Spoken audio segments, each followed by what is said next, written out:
कर सकते हैं। तो रिवीजन का टाइम मिलना चाहिए आपको, इसलिए मैं थोड़ा फास्ट चल रहा हूँ ताकि आपका धीरे धीरे धीरे चलेंगे तो शायद कंप्लीट ना हो पाए लास्ट मोमेंट पर, इसीलिए। अब जैसे हिंदू लॉ ही है तो हिंदू लॉ में चार चार एक्ट लगे हुए हैं, ठीक है, तो चार एक्ट है। उसके अलावा मुस्लिम है तो उसमें अनकोडिफाइड कोडिफाइड दोनों लॉ पढ़ना होता है। उसके अलावा आपका ये कॉन्स्टिट्यूशन है तो कॉन्स्टिट्यूशन अपने आप में ही बहुत ही डिटेल्ड पार्ट है। कॉन्ट्रैक्ट हो गया ये डिटेल्ड है, टीपी है थोड़ा डिटेल है, तो समय लगेगा, ठीक है।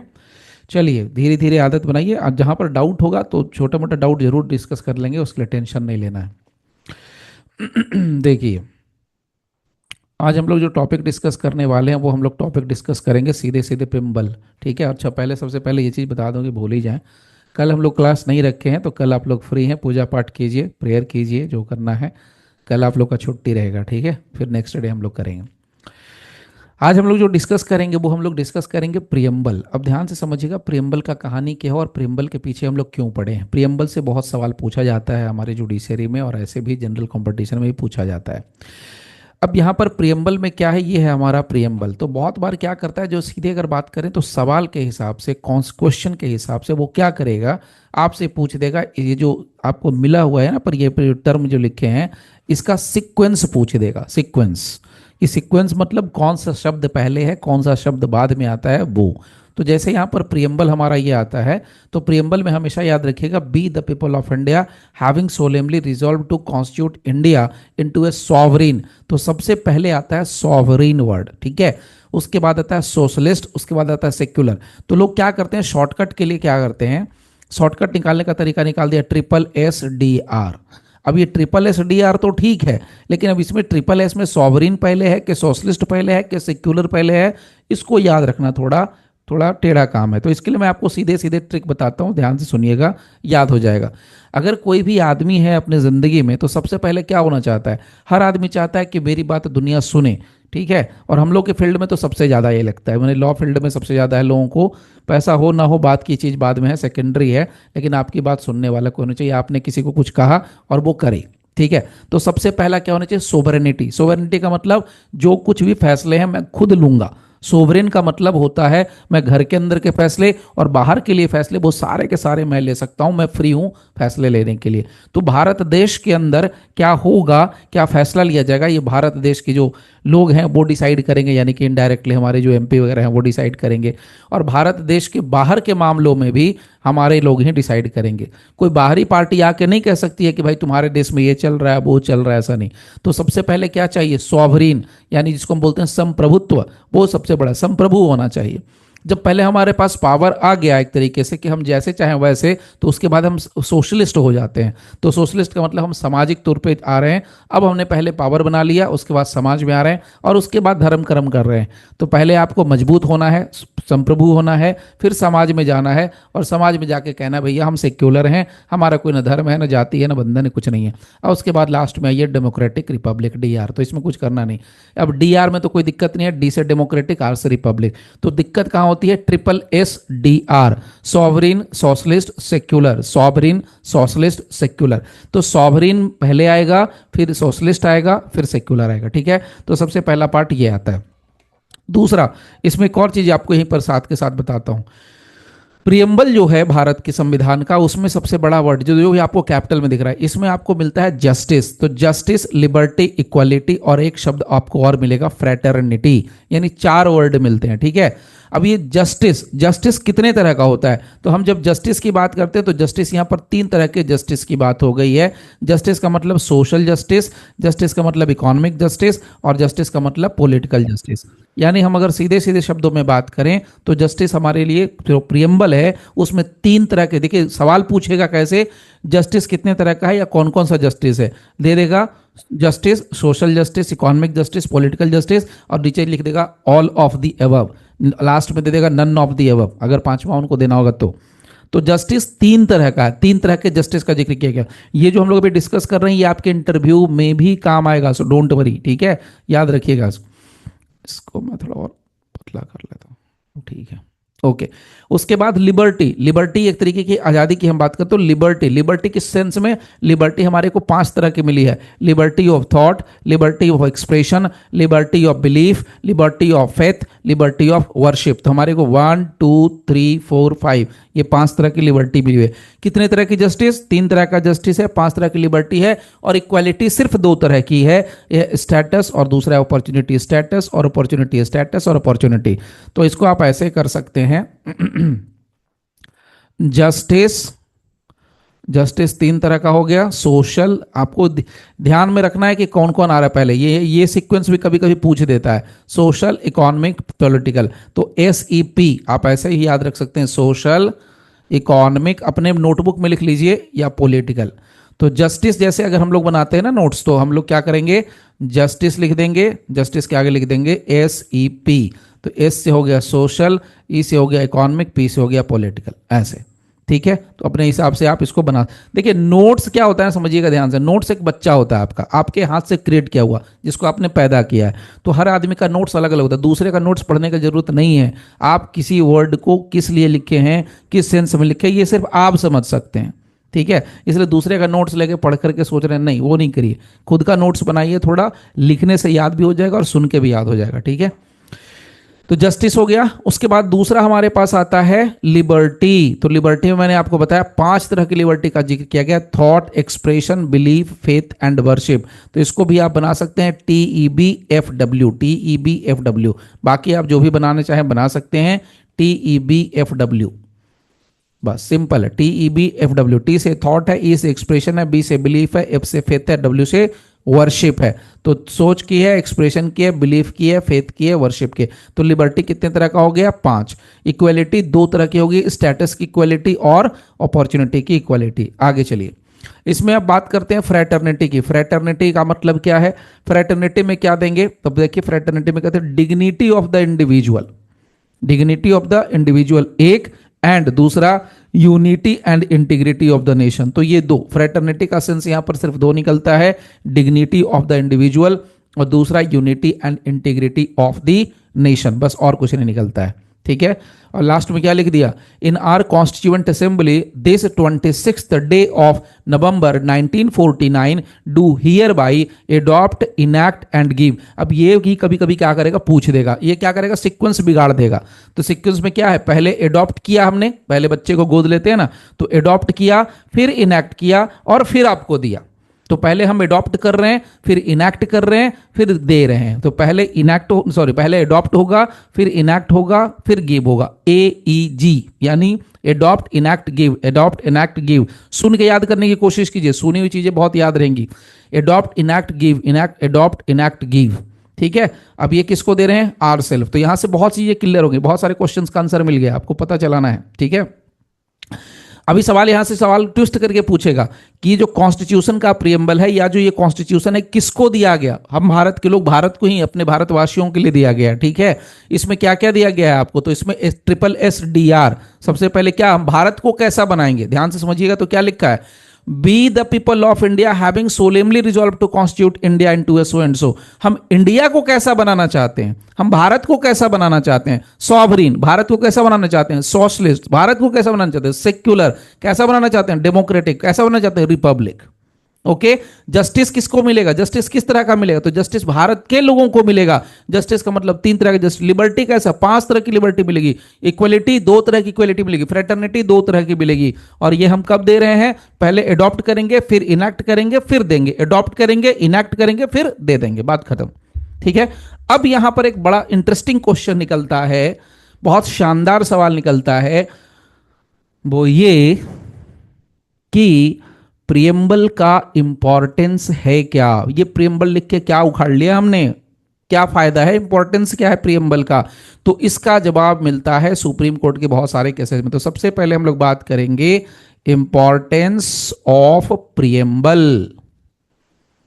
प्रियम्बल का इंपॉर्टेंस क्या है? What is the importance?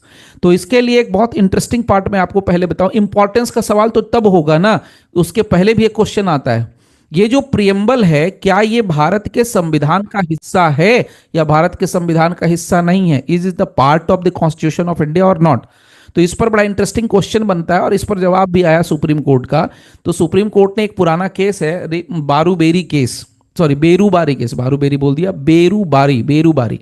So Berubari case है 1960 का। कब का? 1960 का एक बेरूबारी केस है। बेरूबारी केस वो पहला केस है जिसमें प्रियम्बल के ऊपर डिस्कशन हुआ। इसमें ऑनरेबल सुप्रीम कोर्ट ने 1960 में कह दिया कि भाई preamble is not the part of a constitution of India, यानी कि जो प्रियम्बल है वो भारत के संविधान का अभिन्न अंग नहीं है, नहीं है, नहीं है। बेरूबारी केस में सुप्रीम कोर्ट ने यह कह दिया, बात खत्म हो गई। लेकिन ये 1916 के बाद 1960 के बाद बहुत समय लग गया, जो कि हम लोग बात करते हैं 1973 की। तो 1973 में केशवानंद भारती के केस, यानी 13 साल के बाद केशवानंदा भारती केस, भारती BHART है, भारती केस। सो केशवानंद भारती के केस में ऑनरेबल इसी सुप्रीम कोर्ट ने यह कह दिया कि भाई ये सो कॉल्ड जो हमारा प्रियम्बल है वो भारत के संविधान का अभिन्न अंग है, और ये हमारा क्या हो गया, बेसिक स्ट्रक्चर में भी कंटिन्यू करते हैं, इसको डील करते हैं। In the Keshavanand Bharati versus State of Kerala in the year of 1973, the Honorable Supreme Court held preamble is the part of the Constitution.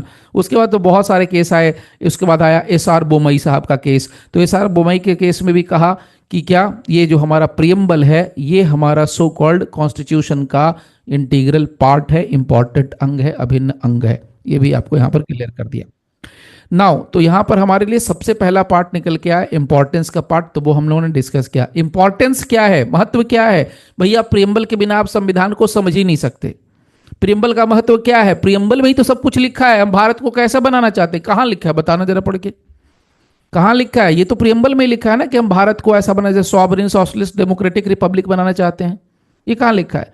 Bharat के लोगों को क्या मिलेगा? तो बोले जस्टिस, क्या मिलेगा? इक्वलिटी, क्या मिलेगा? फ्रेटर्निटी, क्या मिले? वो सब कहां मिले? प्रियम्बल में ही लिखा हुआ है। इसीलिए कहते हैं प्रियम्बल का इंपॉर्टेंस क्या है, ये सम एंड सब्सटेंस देता है, ये समरी देता है।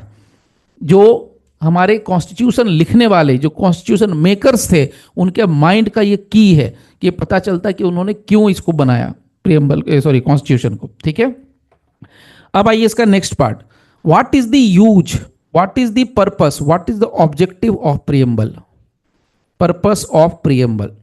ठीक है, अगर अभी नहीं जुड़ सकते हैं तो कोई दिक्कत नहीं है, जिनको ड्रॉप करना है कर दीजिएगा, ये ऐसे भी आप लोगों के लिए यूट्यूब पर चला जाएगा। ठीक है, so don't worry about that. अगर किसी रीजन से नहीं जुड़ सकते हैं, रात का टाइम है, पहली बार जुड़ रहे हैं, लेट नाइट नहीं पढ़ने की आदत है तो, क्योंकि भाई हम लोगों को तो आदत है जागने की और जगाने की। ठीक है, तो हम लोगों के पेशे में लोग 2-2 ढाई बजे तक, मैं बताऊंगा, अगर आप लोग विश्वास करें ना करें, लेकिन जो सीनियर एडवोकेट होते हैं ना, वो 2:30-3 बजे तक काम करते हैं, 2:30 बजे रात तक, क्योंकि उनके पास केस होता है, उनके पास केस में लिमिटेशन पीरियड लगी होती है, तो 2:30 बजे रात तक, 2 बजे रात तक ड्राफ्टिंग चलती रहती है। जो भी आप सीनियर वकील बोल दीजिए, कितने भी बड़े सीनियर हों, 2-2:30 बजे तक जागेंगे ही जाएंगे। और जूनियर जो गया तो जूनियर की भी ऐसी तैसी होती है, 2-2:30 बजे तक बेचारे वो भी जागते रहते हैं। ठीक है, इसीलिए पर्पस की बात करते हैं। क्या पर्पस है? तो सबसे पहला जो इसका उद्देश्य निकलता है प्रियम्बल को लिखने के पीछे का, वो क्या है? सबसे पहली चीज निकलती है, इससे हमारे को पता चलता है सोर्स ऑफ द कॉन्स्टिट्यूशन। अब बोलेगे ये क्या हो गया सर, उस दिन भी बता रहे थे सोर्स। भाई सोर्स ऑफ द कॉन्स्टिट्यूशन का मतलब दूसरे सेंस में है। यहां पर क्या लिखा, ये क्या लिखता है, कहां से बन के आ रहा? B the people of India, this is the source, B the people of India, ये बात होती है। उसके बाद दूसरा, यहीं से प्रियम्बल से ही पता चलता है टाइप ऑफ गवर्नमेंट, कितने तरह की सरकारों का जिक्र हो सकता है, या जो हमारे यहाँ जो 3 पार्ट बनाए हैं, लेजिस्लेचर, एग्जीक्यूटिव, जुडिशरी, इसका भी पार्ट यहीं से पता चलता है। मोर ओवर सबसे बड़ी बात पता चलती है कि जो भारत कैसा बनेगा, तो SSDR ऐसा ही भारत बनेगा। तो ये भी कहां से पता चलता है? हमारे प्रियम्बल से ही पता चलता है। नेक्स्ट, उसके बाद जो नेक्स्ट पार्ट आता है वो क्या निकल के आ सकता है? That is rights of the people, rights of the people.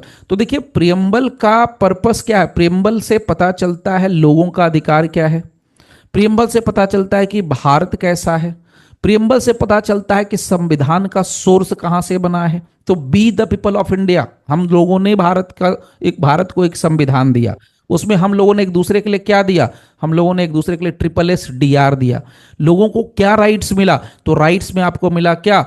Justice, liberty, equality, fraternity, JLEF, JLEF, JLEF, ये मिला।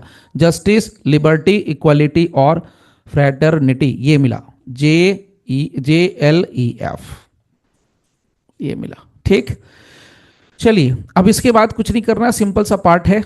देखिए अब एक बहुत बढ़िया इंटरेस्टिंग टॉपिक निकलता है इससे कि जो हमारा भारत का संविधान है उसमें जो हमारा प्रियम्बल है, क्या उसका अमेंडमेंट किया जा सकता है कि नहीं किया जा सकता है, और अमेंडमेंट किया जा सकता है तो कितनी बार किया जा सकता है, और अगर हुआ है तो कितनी बार हुआ है। तो इसका सीधा आंसर मैं दे रहा हूं टू द पॉइंट।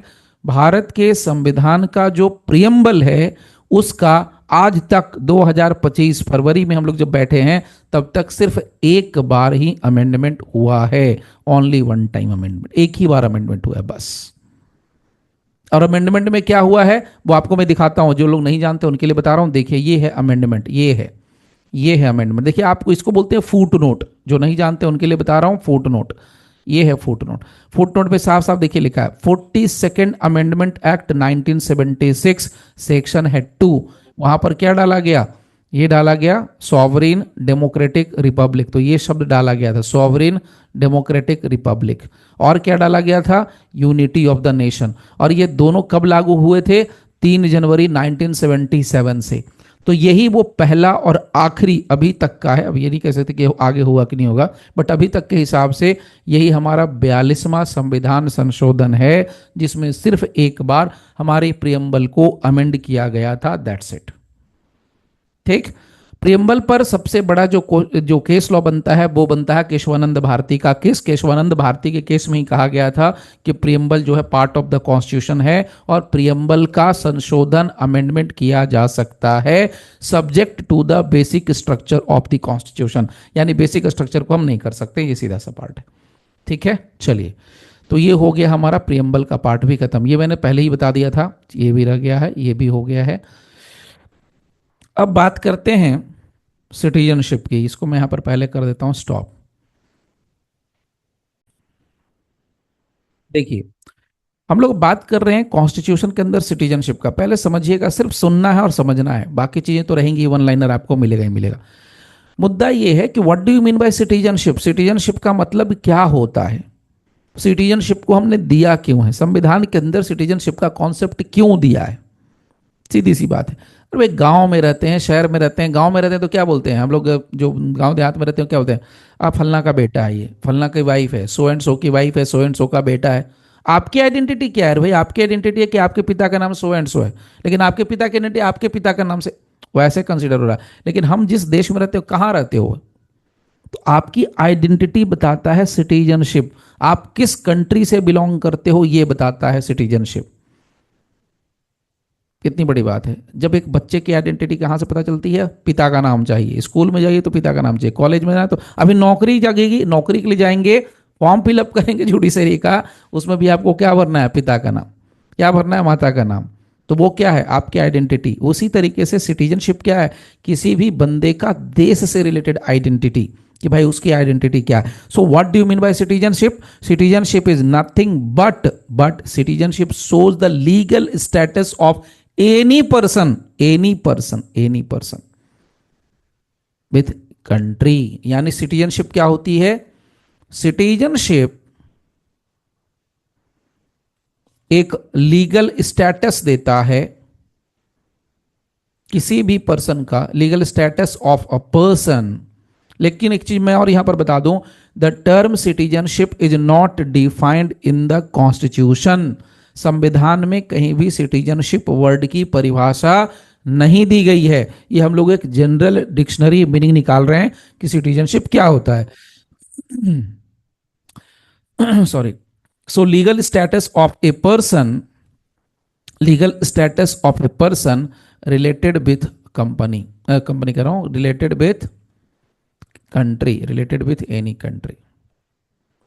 कंट्री। सो किसी भी देश से आपका लीगल स्टेटस क्या है, लीगल रिलेशनशिप क्या है वो।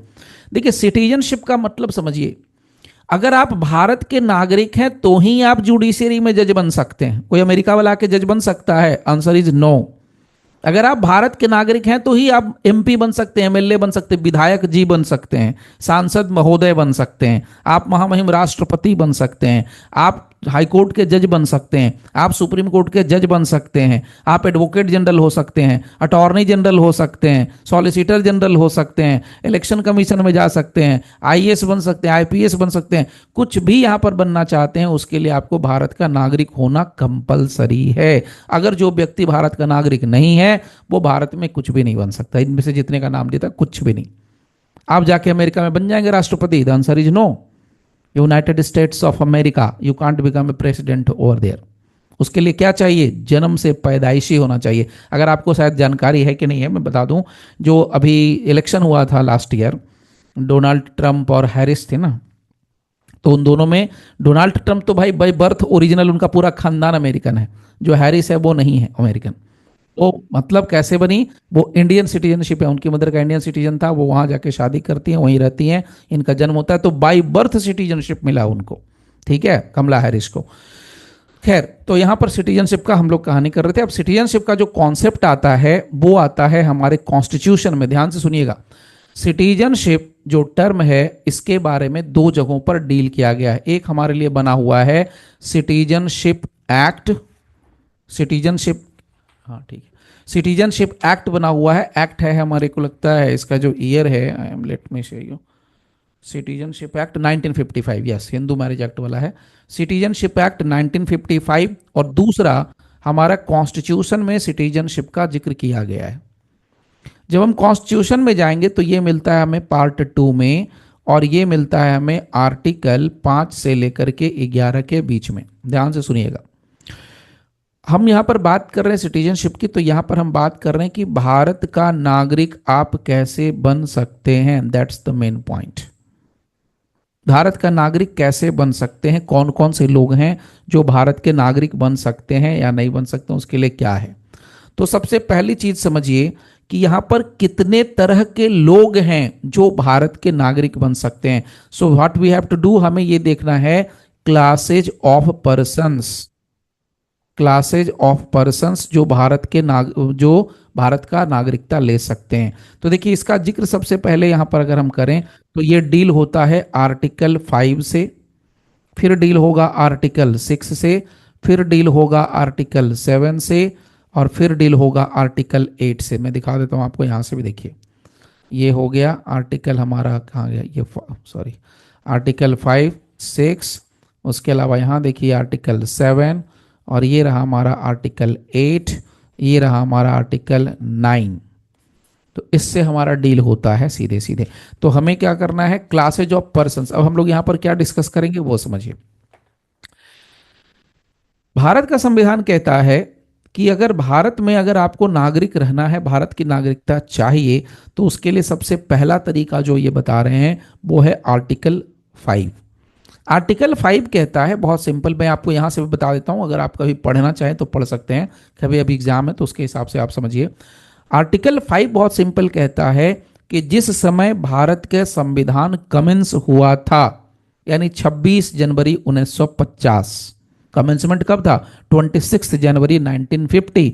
तो कहता है at the commencement of this constitution, तो जिस समय भारत का संविधान लागू किया गया था उस समय हर एक वो व्यक्ति जो भारत का डोमिसाइल में था with in the territory of India, वो सब भारत का नागरिक है। मतलब समझ में आ गई बात? आर्टिकल 5 के हिसाब से, अनुच्छेद 5 के हिसाब से 26 जनवरी 1950 के समय पर जो भी उस समय भारत में था, डोमिसाइल जिसके पास था या रह रहा था भारत की धरती पर, वो सब भारत का नागरिक है। अब उसके लिए भी यहां पर इन्होंने 3 कंडीशन लगाई। क्या? या तो उस आदमी का जन्म भारत की धरती पर होना चाहिए था, नंबर 1। नंबर 2, या तो उसका नहीं हुआ तो उसके माता पिता में से किसी एक का होना चाहिए था, either of whose parents was born in the territory of India. या अगर माता पिता का नहीं है तो भी चलेगा, कहते हैं who has been ordinarily resident in the territory of India, जो भारत के राज्य क्षेत्र के अंदर सामान्य तौर पर रह रहा होगा, नॉट लेस देन 5 years, यानी 5 साल कम से कम रहा होगा सामान्य तौर पर संविधान के लागू होने के पहले, यानी 26 जनवरी 1950 के पहले, यानी 1945 से अगर कोई आदमी अगर हिंदुस्तान में रह रहा होगा तो वो व्यक्ति भारत का नागरिक बन सकता है एज पर आर्टिकल 5। सिंपल सा कॉन्सेप्ट है। अब इसमें कुछ दो टर्म है जो हम लोगों को आते हैं, जो हम लोगों को यहां पर समझना है, उसको हम लोग यहां पर बात कर लेते हैं। देखिए आर्टिकल 5 जो है सीधे सीधे बात करता है डोमिसाइल की, बट मुद्दा ये होता है कि भैया डोमिसाइल क्या होता है, ये भी एक बड़ा इंटरेस्टिंग पार्ट होता है। तो इसके लिए एक बड़ा सीधा सा जवाब मैं आपको देता हूं। डोमिसाइल की बात करते हैं तो डोमिसाइल जो है दो तरह का डोमिसाइल होता है, एक होता है डोमिसाइल बाय ओरिजिन और एक होता है डोमिसाइल बाय ओरिजिन और दूसरा होता है domicile by choice. Simple concept है इसका, बहुत सिंपल है। ओरिजिन का मतलब जहां से आप पैदा हो रहे हैं, बाय बर्थ। कुछ लोग होते हैं हिंदुस्तान के अंदर जो जहां पैदा लिए वहीं मरना पसंद करते हैं, और कुछ लोग होते हैं जो जहां पैदा होते हैं वहां नहीं मरते, वो कहीं और जाके मरते हैं। कहने का मतलब यह है कि आपका जो जन्म स्थान है वहीं पर आप पैदा लिए, वहीं पर आप रहे, वहीं पर आपकी सारी जिंदगी कटी, वहीं पर लास्ट आपने सांस भी ले लिया, लास्ट ब्रीथ, बात खत्म हो गई। तो वो हो गया बाय बर्थ। और एक होता है बाय चॉइस कि भाई हम पैदा तो ले, मान लीजिए कोई आदमी पैदा लिया बिहार में, सपोज कीजिए, अब बिहार में पैदा ले लिया, लेकिन वो आगे कहाँ चला गया, जॉब करने के लिए चला बेंगलोर, जॉब करने के लिए चला गया दिल्ली, जॉब करने के लिए चला गया मुंबई, महाराष्ट्र, कहीं भी चला गया। अब जा करके वहाँ घर बसा के आराम से रह रहा है। अब जैसे मनोज बाजपेयी हैं, तो बाय बर्थ अगर देखा जाए, बाय ओरिजिन देखा जाए तो बिहार में है, बेतिया डिस्ट्रिक्ट है अगर मैं गलत नहीं हूँ तो। अब जाके बस गए कहाँ पर, मुंबई। अब उनका लास्ट ब्रीथ अगर लेते हैं तो वहां पर अगर लेते हैं उनकी मृत्यु वहां, वो क्या अपना घर वहां पर बना चुके हैं, तो बाय चॉइस, तो वो हो गया बाय चॉइस। सो डोमिसाइल दो तरह का होता है, एक होता है डोमिसाइल बाय ओरिजिन, एक होता है डोमिसाइल बाय चॉइस। इसमें एक बहुत शानदार जजमेंट आया है ऑनरेबल सुप्रीम कोर्ट का, वो है प्रदीप जैन, नाम सुनिएगा और इसको याद रखिएगा इस केस को, Pradeep Jain versus Union of India. बहुत फेमस केस है Pradeep Jain versus Union of India, एक तो ये केस है। उसके बाद दूसरा जो एक केस आता है वो है Yogesh Bharadwaj versus Union of India. Again ये है 1984 का केस और ये है 1991 का केस। सिंपल, ये दोनों केस किससे से रिलेटेड हैं, ये दोनों केस आपके डोमिसाइल से रिलेटेड हैं। इन दोनों केस में ऑनरेबल सुप्रीम कोर्ट ने ये साफ साफ कहा है कि आर्टिकल 5 डोमिसाइल की बात करता है और डोमिसाइल किसी राज्य का नहीं होता है, नहीं होता है, नहीं होता है। डोमिसाइल पूरे भारत का होता है, और जो आर्टिकल 5 में लिखा गया है वो भारत के संदर्भ में लिखा गया है, कॉन्टेक्स्ट भारत का है, ये किसी राज्य के कॉन्टेक्स्ट में नहीं लिखा गया है। इसका मतलब हो गया डोमिसाइल ऑफ इंडिया, इसका मतलब हो गया domicile of India. So domicile का मतलब होगा domicile of India as per article 5 of the constitution of India. Okay, चलिए आगे बढ़ते हैं। नेक्स्ट, अब बात करते हैं नेक्स्ट आर्टिकल की। आर्टिकल नंबर है हमारे पास 6। अब ये भी एक कैटेगरी बता रहा है, भाई कैसे पर्सन की कैटेगरी बता रहा है, ये कह रहा है कि वैसे लोग जो पहले पाकिस्तान में रहते थे, ध्यान से सुनिएगा, बड़ा मजेदार है ये। आर्टिकल 6 कहता है कि वैसे लोग जो पाकिस्तान में रहते थे लेकिन वो भारत आ गए। भैया आज पाकिस्तान दिख रहा है आपको 1947 में, तो पाकिस्तान में हिंदू भी तो रहते थे पहले, तो वहां से अगर मुस्लिम भी, तो कोई भी आ सकता है। वो भारत का नागरिकता की यहां पर बात करें, हिंदू मुस्लिम सिख ईसाई कोई भी, उससे कोई फर्क नहीं पड़ता है। तो कहते हैं कोई भी व्यक्ति जो वहां से माइग्रेंट, उसको हम माइग्रेंट बोलते हैं, migrant from Pakistan to India, migrant from Pakistan to India, तो कोई भी व्यक्ति जो पाकिस्तान से भारत आया है उसके लिए आर्टिकल 6 बना हुआ है। अब इसमें बड़ा इंटरेस्टिंग पार्ट लिखा है, देखिए क्या लिखा है, मैं पढ़ के भी बताता हूं आपको। इसमें क्या लिखते हैं, इसमें दो पार्ट इन्होंने बना दिए, दो क्लॉज, 6 का ए और 6 का बी। इसमें कहते हैं कि कोई भी व्यक्ति जो पाकिस्तान से भारत आया, पाकिस्तान छोड़ के इंडिया आ गया, नाउ अब वो भारत का नागरिक है कि नहीं, तो कहते हैं कि अगर वो व्यक्ति खुद ही या उसके कोई माता पिता में से कोई भी, मतलब पिताजी या माताजी कोई भी, या उसके ग्रैंड पेरेंट्स ग्रैंड पेरेंट्स, दादा दादी, नाना नानी, कोई भी, was born in India as defined in the Government of India Act 1935। मतलब कोई भी व्यक्ति अगर पाकिस्तान से भारत आया है तो हम उसको भारत का नागरिक कहेंगे। शर्त यह है कि वो खुद आदमी भारत के राज्य क्षेत्र के अंदर पैदा हुआ होना चाहिए, या उसके माता या पिता में से कोई व्यक्ति यहाँ हिंदुस्तान में पैदा होना चाहिए, या उसके ग्रैंड पेरेंट्स पैदा हुए होने चाहिए भारत की भूमि पर। अब सवाल उठता है भारत क्या है, इंडिया क्या है, इंडिया किसको कहेंगे? अब इंडिया का मतलब क्या है? पाकिस्तान का हिस्सा छोड़ के ना कहेंगे इंडिया, पाकिस्तान को थोड़ी मिला देंगे इंडिया में। तो कहता है इंडिया का अगर मतलब समझना है तो गवर्नमेंट ऑफ इंडिया एक्ट 1935 में इंडिया का जो मीनिंग बताया गया है, जो परिभाषा बताया गया है, वही हमारे लिए भारत है। अब उसमें हम लोग को उलझने की जरूरत नहीं है, बस इतना समझिए पाकिस्तानी आदमी भी इंडियन बन सकता था इसके हिसाब से, आर्टिकल 6 के हिसाब से। दूसरा दूसरा क्या है? In the case where such person has so migrated before, अब ध्यान से सुनिएगा, एक डेट डाल दी इन्होंने। ये कहते हैं कि 19 जुलाई 1948, क्या बोल रहे हैं? 19 जुलाई 1948, उसके पहले एक आदमी आ रहा है, उसके बाद एक आदमी आ रहा है, उसी का कहानी यहां पर डाला है। कहते हैं where such person has so migrated, यहां पर एक छोटा सा टर्म इन्होंने डाल दिया before. So before 19th day of July 1948, तो कोई भी पाकिस्तानी आदमी अगर 19 जुलाई 1948 के पहले माइग्रेट कर गया, he has been ordinarily resident in the territory of India, अगर वो वहां से भारत में रह रहा है तो उसको हम भारत का नागरिक मान लेंगे। दूसरा कंडीशन आइए देखिए क्या लिखते हैं, कोई व्यक्ति जो बाद में आया उसका क्या करेंगे? तो कहता है कि अगर कोई व्यक्ति, यहां लिखा है आफ्टर, तो अगर कोई व्यक्ति 19 जुलाई 1948 के बाद आया है तो उसको ये चाहिए था कि वो भारत में जो ऑफिसर्स बैठे हैं उस ऑफिसर के पास जाके अपने नाम का रजिस्ट्रेशन करवाना चाहिए था। So he has been registered as a citizen of India by an officer appointed in that behalf by the government of the Dominion of India। उस समय डोमिनियन शब्द लिखा जाता था। ठीक है, तो ये बस सिंपल सा कंडीशन है और कुछ नहीं है, इतने ज़्यादा उलझने की जरूरत नहीं है। तो आपको मैंने बता दिया, पहली कैटेगरी वो है जो भारत के संविधान के लागू होने के पहले थे, तो वो भारत के नागरिक हैं। दूसरे वो हैं जो पाकिस्तान से इंडिया आए, बट ये कंडीशन लगेगा आर्टिकल 6 वाली। उसके बाद आइए नेक्स्ट आर्टिकल है आर्टिकल नंबर 7। आर्टिकल नंबर 7 में क्या लिखते हैं? तो अब यहां पर आर्टिकल नंबर 7 देखिए। आर्टिकल नंबर 7 कहता है rights of citizenship of certain migrants to Pakistan. ये बड़ा इंटरेस्टिंग मामला है। अब इस पर एक सुप्रीम कोर्ट का रिसेंट जजमेंट है 2002 का, ठीक है, याद रखिएगा 2002 का एक जजमेंट है। पहले केस का नाम बता दे रहा हूं, Banwaru Khan, BHAN1WARU, Banwaru Khan versus Union of India, Banwaru Khan versus Union of India 2002 का। अब मामला ये है, इसमें बड़ा इंटरेस्टिंग मामला है। ये क्या कह रहा है? आर्टिकल 6 कह रहा है कि पाकिस्तान से इंडिया आया, ये कह रहा है कि इंडिया से पाकिस्तान चला जाए। तो सवाल ये है कि जो इंडिया से पाकिस्तान चला जाए तो क्या होगा? तो इसके लिए है, देखिए यहां पढ़ के बता देता हूं थोड़ा सा।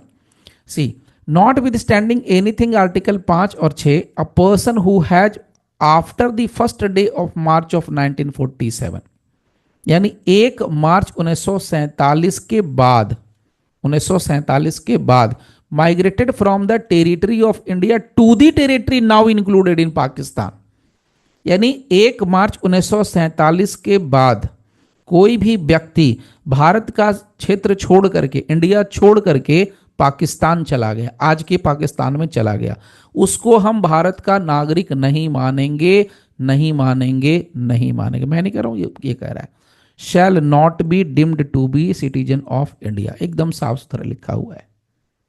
जो भारत छोड़ के गया 1 मार्च 1947 के बाद, तो उसको हम नहीं मानेंगे भारत का नागरिक। यानी 1 मार्च 1947 के पहले गया तो अलग कहानी हो गई। बशर्ते की, अब यहां पर आया बशर्ते की, ये जो आर्टिकल है उन मामलों पर, उन पर्सन्स के ऊपर लागू नहीं होगा जो उसके बाद आए हैं, नाउ इंक्लूडेड इन पाकिस्तान, लेकिन अब वो भारत में आ गए और भारत में आके रीसेटल हो गए, परमानेंटली इंडिया में ही रह गए, और भारत की जो अथॉरिटी है उन्होंने उनके लिए पूरा सारा डॉक्यूमेंटेशन वगैरह कर दिया। दैट इज द पार्ट, वो अगर होता है तब हम उसको भारत का नागरिक अगेन मान लेंगे। अब इसमें केस जो आया आपको मैंने बोला बनवारू खान वाला, तो बनवारू खान वाले केस में कहानी ये है कि अब ये केस का नाम याद रखिएगा, अगर पूछेगा एग्जाम में कि बनवारू खान का केस किस आर्टिकल से रिलेटेड है, तो आर्टिकल नंबर 7, आर्टिकल 7, आर्टिकल 7 से रिलेटेड कौन सा केस है, तो Banwaru Khan versus Union of India. इस केस बहुत सिंपल ये कहा कि जो व्यक्ति भारत छोड़ करके पाकिस्तान चला गया अपनी मर्जी से, और पाकिस्तान जाकर के पाकिस्तानी नागरिक बन गया, पाकिस्तानी सिटीजनशिप ले भी लिया, अब वो व्यक्ति वापस भारत में आता है और आकर के कोर्ट में कहता है, सुप्रीम कोर्ट में, कि जनाब हम भारत का नागरिक हैं और भारत का नागरिक हम बनना चाहते हैं और भारत का नागरिक ही रहना चाहते हैं। सुप्रीम कोर्ट ने कहा ये क्या मतलब है भाई, आप पहले कह रहे हो कि पाकिस्तान गए, पाकिस्तान का नागरिक बन के आ गए, फिर बोले कि यहाँ बहुत समय से रह रहे हैं, इंडिया में बहुत समय से रह रहे हैं, मेरे पास वोटर आईडी कार्ड है, सारे डॉक्यूमेंटेशन है। ऑनरेबल सुप्रीम कोर्ट ने कहा कि नहीं, इवन दो आपके पास ये सारा चीज है, फिर भी हम आपको यहाँ पर नहीं दे सकते हैं आपका नाम, even though you are listed in as a voter in voter list, आपके पास वोटर आईडी है, फिर भी हम आपको यहाँ कंसीडर नहीं करेंगे, क्योंकि आपका इंटेंशन था ही नहीं भारत में रहने का, आपका इंटेंशन था पाकिस्तान में, इसलिए तो इंडिया छोड़ के गए Pakistan. This was the case. Okay, तो Banwaru Khan versus Union of India. इसके बाद आइए नेक्स्ट आर्टिकल, आर्टिकल नंबर 8। कुछ नहीं करना है, बड़ा सिंपल सा कहानी है, ये बड़ी इंटरेस्टिंग कहानी है 8 नंबर वाली। 8 नंबर वाली कहानी क्या कहती है, ये बात करता है सिटीजनशिप उन पर्सन्स के लिए जो भारत छोड़ करके दूसरे देश में जाके बस गए। सो दूसरे देश में जाके सिर्फ मामूली तौर पर पैसा कमाने के लिए या किसी और पर्पज से जाके रह रहे हैं, उसको यहां पर हम भारत का नागरिक मानेंगे कि नहीं मानेंगे, ये आर्टिकल 8 में कहा गया। मतलब ये हो गया कि मान लीजिए आप चले गए भारत छोड़ करके यूके, आप भारत छोड़ के चले गए रसिया, आप भारत छोड़ के चले गए यूएसए, मलेशिया, सिंगापुर, कहीं भी किसी भी कंट्री में चले गए, और वहां जाकर के आप रह तो रहे हैं, लेकिन भारत की नागरिकता आपने नहीं छोड़ी है। भारत की नागरिकता तब छूट जाएगी जब आप उस देश के नागरिक हो जाएंगे, और किसी दूसरे देश का नागरिकता लेना इतना आसान नहीं है, उसके लिए आपको ध्रुव राठी बनना पड़ेगा। ध्रुव राठी नाम है ना, वो जर्मन की लड़की से, जर्मनी की लड़की से शादी कर ली तो भाई जर्मनी की नागरिकता मिल जाएगी। आप अमेरिका की लड़की से शादी कर लेंगे तो आपको अमेरिका की नागरिकता मिल जाएगी। किसी भी देश की लड़की से शादी करेंगे तो वहां की नागरिकता आपको आसानी से मिल जाएगी, बशर्ते कि आपका इंटेंशन चेक किया जाएगा कि आपका इंटेंशन वहां रहने का है कि नहीं, बाकी सारे कंडीशंस हैं। तो यहां पर यह कहा गया कि अगर कोई भारत का आदमी, भारत का व्यक्ति, अगर जिसके माता पिता या उसके दादा दादी अगर भारत में पैदा हुए होंगे या भारत में रहते होंगे सामान्य तौर पर, अगर वो व्यक्ति भारत छोड़ करके बाहर दूसरे देश में रहता है और वहां जाकर के अपना नाम भारत के तो भारतीय के तौर पर ही रखा है, तो उसको हम भारत का नागरिक ही मानेंगे।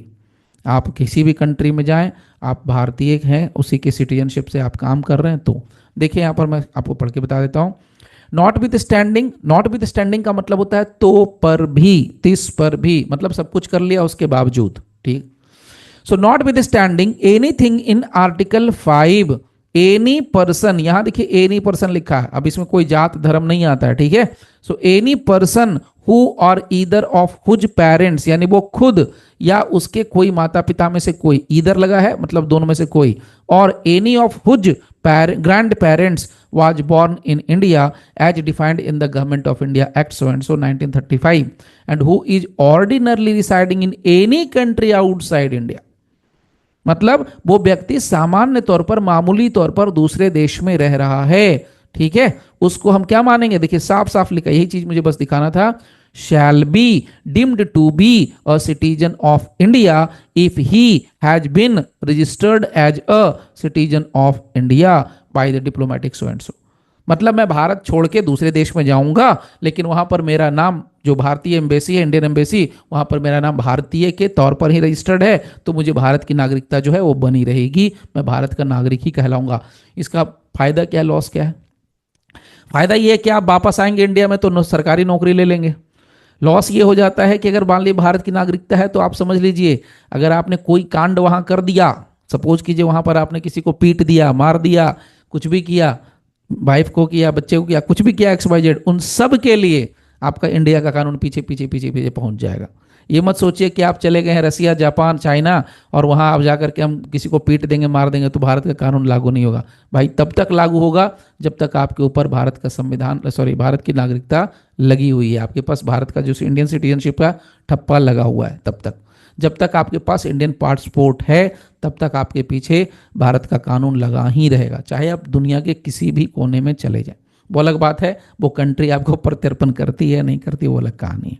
ठीक है, चलिए, तो ये हो गई मेन मेन बातें। ठीक है, नाउ अब इसमें क्या है, आर्टिकल 9 कुछ नहीं है। आर्टिकल 9 बस सिंपल ये कहता है भाई कि अगर कोई व्यक्ति अपनी मर्जी से स्वेच्छापूर्वक कोई अपना अगर त्याग देता है तो उसका नाम खत्म, उसका नागरिकता खत्म हो जाएगा।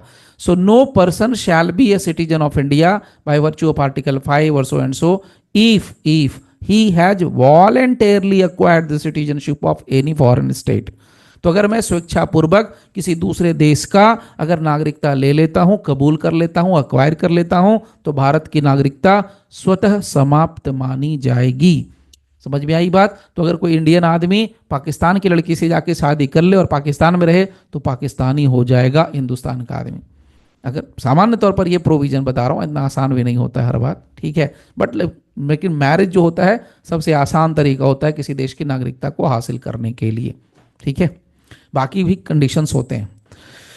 अब इसके बाद दूसरा कंडीशन एक और समझते हैं सिटीजनशिप के साथ। ये सिटीजनशिप में फायदा क्या है भाई? What are the rights? हमारा राइट्स क्या होगा? अगर मैं भारत का नागरिक बन गया तो मेरा क्या राइट्स है और क्या प्रिविलेज मुझे मिलेगा? What are the privileges? तो क्या राइट्स है और क्या प्रिविलेजेज मिलेंगे अगर मैं भारत का नागरिक बन गया तो इसका भी जवाब मैं देता हूं। मैंने पहले ही कहा था, वही जवाब मैं आपको फिर से दे रहा हूं। अगर कोई व्यक्ति भारत का नागरिक बन गया है या भारत का नागरिक है तो सबसे पहला तो उसके साथ आर्टिकल 14 में इक्वालिटी वाली बात हो गई, ऐसे तो विदेशी भी है तो उसके साथ भी रहेगा, लेकिन मैं यहां बता रहा हूं आर्टिकल 15 के हिसाब से उसके साथ किसी तरह का भेदभाव नहीं किया जाएगा। आर्टिकल 15 में क्या कहता है? Religion, race, caste, sex, place of birth, किसी भी चीज पर, किसी भी पॉइंट पर किसी तरह का कोई डिस्क्रिमिनेशन नहीं होगा। आर्टिकल 16 उसका राइट बन जाएगा, यानी कि जो सरकारी नौकरियां हैं पब्लिक एम्प्लॉयमेंट में उसको इक्वल अपॉर्चुनिटी मिलेगा, इक्वालिटी ऑफ अपॉर्चुनिटी मिलेगा। इसके अलावा उसको अपना संस्था बनाने का अधिकार होगा। कल्चरल एजुकेशनल राइट्स जो आर्टिकल 19 में फंडामेंटल राइट्स जो फ्रीडम मिले हुए हैं वो मिलेगा। इसके अलावा उसको कल्चरल एजुकेशनल राइट्स जो मिलते हैं आर्टिकल 29, 30 में वो मिलेगा। इसके अलावा जो मैंने आपसे बोला वोट देने का अधिकार हो गया। इसके अलावा जो मैंने बोला जजेज of the supreme court, high court, इसके अलावा attorney general, advocate general, solicitor general, IAS, IPS, ये सब आप क्लियर कर सकते हैं, आप बन सकते हैं। ठीक है, ये आपका राइट्स और प्रिविलेज हो गया। अब बात करते हैं एक इंटरेस्टिंग पार्ट, बहुत मजेदार पार्ट, इसको भी समझिएगा। हम लोग का टॉपिक क्या है? सिटीजनशिप। और सिटीजनशिप में हम लोग बात कर रहे हैं नागरिकता की। इंसान की तो बात कर लिए, लेकिन सवाल ये उठता है कि क्या किसी कोई कंपनी है, उस कंपनी को नागरिकता हासिल होती है या नहीं मिलती है? यानी किसी कंपनी को हम नागरिक कहेंगे भारत देश का कि नहीं? क्योंकि सवाल ये है कि अगर किसी कंपनी को हम भारत देश की नागरिकता दे देंगे तो भैया जितना ना आर्टिकल अनुच्छेद है वो सारा का सारा वो फायदा उठाएगा कंपनी। ये मुद्दा है। तो क्या एक कंपनी या कॉरपोरेशन को भारत का नागरिक माना जाना चाहिए या भारत का नागरिक नहीं माना जाना चाहिए? इस पर बहुत बढ़िया सीधा टू द पॉइंट में आंसर दे रहा हूं। एक सुप्रीम कोर्ट का केस है 1963 का डिसाइडेड। केस का नाम है star trading corporation versus CTO, commercial tax officer, commercial tax officer, 1963 का केस है। इस केस में ऑनरेबल सुप्रीम कोर्ट ने साफ सुथरे शब्दों में कह दिया company is not a citizen. Company को हम भारत का नागरिकता नहीं बोल सकते, नहीं मिल सकता, भारत का नागरिक नहीं है और उसका कोई फंडामेंटल राइट्स भी नहीं होता है। क्लियर? अब ये कंपनी चूंकि इंसान तो है नहीं, ये जूरिस्टिक पर्सन है, नेचुरल पर्सन नहीं। पर्सन भी दो तरह का मोटे तौर पे समझिए, ज्यादा इधर उधर नहीं जाएंगे। कन्फाइन करेंगे टॉपिक पर। पर्सन दो तरह का होता है, एक नेचुरल पर्सन, एक ज्यूरिस्टिक पर्सन। तो ये जो कंपनी होती है ये ज्यूरिस्टिक पर्सन होती है, नेचुरल पर्सन नहीं होती है। अब नया मुद्दा एक छेड़ दिया लोगों ने, बोले क्या, बोले यार ठीक है कंपनी को आप कहते हो जनाब, मैंने मान लिया कि कंपनी नहीं है नेचुरल पर्सन, कंपनी को नहीं मिलता है नागरिकता, बहुत अच्छी बात है। लेकिन अगर जो कंपनी को चलाने वाले जो शेयर होल्डर्स हैं उसको तो नागरिक मानोगे भैया, उसके थ्रू तो मानोगे। अगर किसी कंपनी में जो हमारे शेयर होल्डर्स हैं वो भारत के लोग बैठे हुए हैं तो उस कंपनी को क्यों नहीं मिलना चाहिए, उसके शेयर होल्डर्स को क्यों नहीं मिलना चाहिए नागरिकता, शेयर होल्डर्स के थ्रू तो मिलना चाहिए। इस पर मचा बड़ा सा बवाल। इसमें बहुत बढ़िया बात आई और इसमें एक रीसेंट जो है केसेज, मैं आपको पहले केस की लिस्ट दे रहा हूं, ये इसी टॉपिक को डील करते हैं, आप नोट कर लेना अगर चाहें तो जल्दी जल्दी। पहला केस लिख लीजिए, आरसी कूपर। ये के लिस्ट जो दे रहा हूं ये इस पॉइंट को डील करता है, ठीक है। RC Cooper versus Union of India. इसका एक फेमस दूसरा नाम है bank nationalisation case, bank nationalisation case. हाँ जी क्या है भाई, अच्छा नॉट विद स्टैंडिंग का मतलब पूछा था मैंने, बता दिया मैंने, अभी जस्ट चेक किया आप लोग का मैसेज। रोहन मिल गया आंसर सर, मिल गया, आप अनम्यूट करके बोल सकते हैं अगर कोई डाउट है तो इन केस। ओके चलिए, RC Cooper versus Union of India, इसको हम कहते हैं bank nationalisation, LIZT nationalisation case. ये 1970 में हुआ था, इंदिरा गांधी का दौर था। दूसरा बैनेट कॉलमन, इसका नाम तो रोज आप लोग टाइम्स ऑफ इंडिया जो पेपर पढ़ते हैं वही है, Bennett Coleman and company versus again Union of India. ये 1973 में केशवानंद भारती के साथ वाला मामला है, एक तरीके से है। तीसरा मामला है गोधरा इलेक्ट्रिसिटी, ये सब फेमस केसेज हैं। Godhra electricity company limited versus state of Gujarat. ये केस जो है 1975 का है, 1975 का ये केस है। और चौथा और आखिरी केस जो है वो 1983 का हम लोग देख रहे हैं, DC and GM, DC and GM versus Union of India. ये है 1983 का जजमेंट। इस केस में बहुत क्लियरली सुप्रीम कोर्ट ने कहा, मैं डीसी एंड जीएम की बात कर रहा हूं, ठीक है।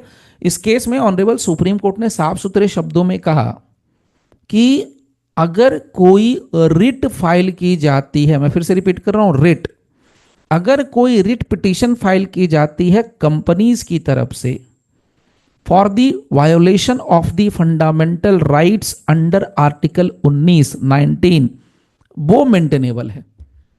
मतलब देखो कान को सीधे नहीं पकड़ाया, उल्टा घुमा के पकड़ा दिया। मतलब सामने से नहीं कह रहे हैं कि हाँ कंपनी को फंडामेंटल राइट्स है, वो नागरिक है, नहीं ऐसा कुछ नहीं बोल रहे हैं। आप समझिए, थोड़ा सा टेक्निकल है इसलिए बड़े प्यार से और आराम से सुनना और समझना। इसमें दो चीजें ध्यान से रखिए, आर्टिकल 32 और आर्टिकल 226, ये दो अनुच्छेद हैं, दो आर्टिकल हैं, ठीक है। आर्टिकल 32 क्या है, आर्टिकल 32 फंडामेंटल राइट्स की बात करता है, ठीक। अब यहां पर है कि भाई कंपनी को कोई समस्या मान लीजिए हो गई, तो कंपनी क्या आर्टिकल 32 की तहत सीधे डायरेक्ट जाके सुप्रीम कोर्ट में यह कह सकती है कि भाई मैं तो कंपनी हूं लेकिन हमारे फंडामेंटल राइट्स का वायोलेशन हुआ है, ऐसा क्या कंपनी कह सकती है? आर्टिकल 32 का एप्लीकेशन पिटीशन डाल सकती है कि नहीं? इस केस में ऑनरेबल सुप्रीम कोर्ट ने कहा डाल सकती है। अब इसका मतलब क्या समझ रहे हैं? फंडामेंटल राइट्स आर्टिकल 32 कहाँ है? Fundamental rights part 3। इसका मतलब इनडायरेक्टली क्या हो गया, जो कंपनी है उसको आपने दे दिया फंडामेंटल राइट। फंडामेंटल राइट किसको मिला? नागरिक को। तो आपने क्या मान लिया indirectly? Company is also a नागरिक, कंपनी इज ऑल्सो सिटीजन, ये आपने मान लिया। समझे? तो बात को सीधे न करके उल्टा घुमा के कह दिया। चलिए, अब तो सारी बातें मैंने बता दी। सिटीजनशिप क्या होता है वो मैंने आपको डील कर दिया। सिटीजनशिप में कैसे कैसे लोगों को सिटीजनशिप, वो गाना सुना ना, कैसे कैसे को दिया है, तो कैसे कैसे को सिटीजनशिप मिला है वो यहाँ आर्टिकल 5, 6, 7 और 8, 9 में बताते हैं, खत्म हो जाएगा, ठीक है। 9 में बताते हैं खत्म हो जाएगा, 9 में खत्म, ठीक है, खत्म। सो नाउ ये कैसे कैसे मिलता है वो बता दिया, किन लोगों को मिलता है वो बता दिया। अब बात आती है कि अगर सिटीजनशिप की बात करें, नागरिकता की बात करें, तो नागरिकता को रेगुलेट करने वाला कानून कहीं भी, सवाल पूछेगा तो ध्यान से सुन लीजिए, नागरिकता को नियंत्रित करने वाला, रेगुलेट करने वाला कानून कॉन्स्टिट्यूशन में नहीं दिया हुआ है। तो नागरिकता को, सिटीजनशिप को रेगुलेट करने वाला अगर कोई कानून है तो वो मिलता है, पार्लियामेंट ने बनाया है सिटीजनशिप एक्ट 1955। एक्ट का नाम क्या है? Citizenship act 1955। सिटीजनशिप एक्ट 1955 ये है वो। ठीक, इसमें साफ साफ बताया है कि भाई आपको नागरिकता कैसे मिल सकती है, आपकी नागरिकता कैसे खत्म हो सकती है, ये बात इसमें एकदम क्लियरली बताई है। तो मैं आपको बता दूं, इसमें दोनों बातें कही गई, यानी एक्विजिशन यानी नागरिकता कैसे मिलेगी, और दूसरा टर्मिनेशन कैसे खत्म होगा, ये दोनों चीजें बताई गई हैं। तो अगर मैं आपको पहले बता दूं एक्विजिशन यानी प्राप्ति कैसे होगी, तो इसके लिए यहां पर जो है, यहां पर इनके सेक्शन बने हैं, सेक्शंस 3, 4, 5, 6, 7। हाँ ठीक है, ओके। तो 7, 3, 4, 5, 6, 7 उसको हटा दीजिए। नाउ उसके बाद अगर हम बात करें टर्मिनेशन की, तो टर्मिनेशन के लिए यहां पर तो मैंने लिख रखा है पहले से, टर्मिनेशन में आ जाइए 8, 9 और 10। बस ज्यादा उलझने की जरूरत नहीं है। 8, 9 और 10 प्राप्ति के लिए 3, 4, 5, 6, 7 और उसके बाद 8, 9, 10, ये 3 सेक्शंस हैं जो डील करते हैं कि कैसे मिलेगा और कैसे जाएगा। और ये बात हम लोग कहां से डील कर रहे हैं? सिटीजनशिप एक्ट 1955 से। तो जैसे अगर मैं यहां पर आपको थोड़ा हिंट कर दूं, तो यहां पर आता है सेक्शन 3। तो सेक्शन 3 कहता है कि किसी भी व्यक्ति को, मान लीजिए कोई विदेश की महिला आ गई, ध्यान से सुनिएगा, कोई रशियन महिला आ गई, कोई चाइनीज महिला आ गई, कोई अमेरिका की महिला आ गई, कोई नेपाल की महिला आ गई, या कोई पाकिस्तान की ही महिला आ गई, ठीक है, और वो प्रेग्नेंट थी, और अगर उसने भारत में आके बच्चे का जन्म दे दिया, तो उस महिला का तो पता नहीं, लेकिन जो बच्चा भारत में पैदा हुआ है, उस महिला के गर्भ से जो बच्चा भारत में पैदा हुआ, उसको भारत की नागरिकता जन्मजात मिल जाएगी। उसको बोलते हैं बर्थ राइट सिटीजनशिप। इसी पर बवाल कर दिया है अभी डोनाल्ड ट्रंप ने, बोला ये क्या बना दिया आप लोगों ने, टूरिज्म बना दे, इसको बोलते हैं सिटीजनशिप का टूरिज्म। अब भाई आप आते हो, जानबूझ के लोग क्या करते हैं, यहीं आके प्रेग्नेंट होते हैं, बच्चे पैदा करते हैं, और उसको विदेश की नागरिकता यानी यूएसए की नागरिकता मिल जाती है। तो अगर कोई चाहता है कि नहीं मेरे को भारत की नागरिकता चाहिए बाई बर्थ, तो महिलाएं क्या करेंगी, जाएंगी, प्रेग्नेंट महिलाएं वहां जाके इंडिया में जाके बच्चे पैदा हो गए, तो भाई बाई बर्थ मिल गया। तो सेक्शन 3 बोलता है बाई बर्थ। दूसरा आता है सेक्शन 4, इसमें आता है descent, DESCENT, descent, okay. Section 5 इसको बोलते हैं रजिस्ट्रेशन। तो रजिस्ट्रेशन कहाँ कराना है? ऑफिसर्स के पास कराना है। सेक्शन 6 इसमें आता है नेचुरलाइजेशन, NATURA, नेचुरलाइजेशन, ओके। और लास्ट होता है सेक्शन 7 जिसको बोलते हैं इनकॉर्पोरेशन। सेक्शन 7 इसको कहते हैं इनकॉर्पोरेशन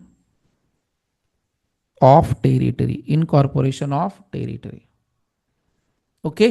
तो ये आपको मैंने हिंट दिया है, हो सकता है पूछे ना पूछे, चांस नहीं है पूछने का, ओके। चलिए नाउ, तो ये हमारा हो गया सिटीजनशिप का पूरा कॉन्सेप्ट यहां पर खत्म, ठीक है।